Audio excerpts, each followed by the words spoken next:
We ask you to take what has been given to us, our tissues and organs, and like the 5 loaves and 2 fish of long ago, through them multiply life in others. You know, it takes a village to raise a life. It also takes a village to save a life. And that comes down to the organ and tissue donors. So thank you so much for your support, and enjoy Donate Life Month. Spread the word. I celebrate, you know, the good things that I can do, because my brothers, who were the great heroes, laid down their life to keep me. I do honor my brothers' commitments in doing scripturally the greatest thing that we are commanded to do. When Jesus said the greatest thing that you can do is lay down your life for a friend. Well, that's a very deep scripture. It's not just, I'm going to help you take out the garbage or do the dishes. It really is deep, and organ donation is definitely in that category. So I really am honored to be in the presence of saints and future saints when we're dealing with organ donation, and certainly in my family. I had my transplant on what I call New Year's Eve, New Year's Day. It started New Year's Eve just before midnight in 2008, and was ended and completed basically at 5 o'clock in the morning on New Year's Day of 2009. So I tell people to be in surgery for a year is quite a long time, but it's well worth it when you wake up. And I was one of the lucky ones. I was dealing well with dialysis. I was in good shape. I didn't have a lot of complications.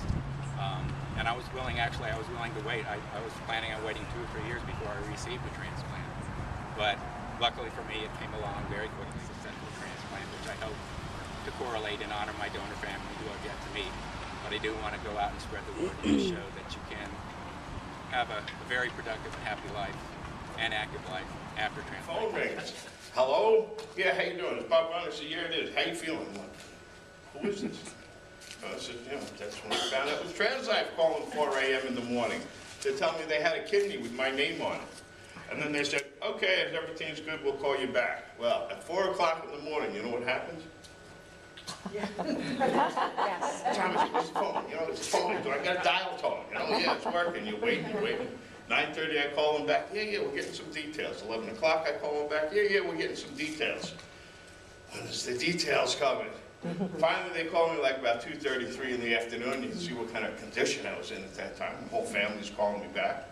My sister, who's sitting over there, can testify to that. She probably called me half a dozen times. And I said, I'm waiting for news. 3 o'clock, they call me back. Said, be here at like 3 in the morning tomorrow. And there it goes. 7 o'clock, it happened. I played sports in school. I was very athletic, very, excelled in sports. Always stayed active, and I think that was one of the key things is staying strong. I was a police officer for a number of years, but that's when I could start to tell the change. About the mid-late 80s when things were getting worse around here, and just things going on in foot pursuits and stuff. I noticed one day things weren't right. Things were just not happening.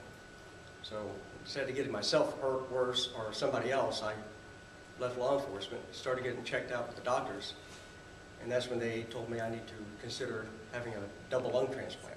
So in high school, she decided one day, unbeknownst to me, she decided to start an organ donor drive with the students in her high school. Now, I was like totally blown away because she comes home and just says, Mom, I want to become an organ donor.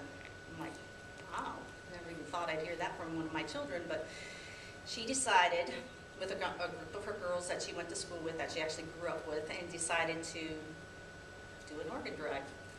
Because everybody's getting their driver's license at 17, 16 years old, and I know that they have to have parent permission at the time, but they were all gung-ho to do that, and they signed a pledge with her.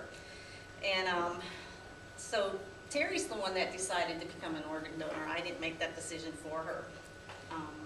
In 2000, we were up here visiting. My mother-in-law had died of cancer that morning, and that's her story. She donated life to 4 people, and I have been in contact with her kidney and pancreas recipients.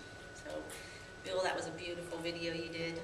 Thanks. It touches my heart every time I watch that, and I have my own personal copy. Thank you.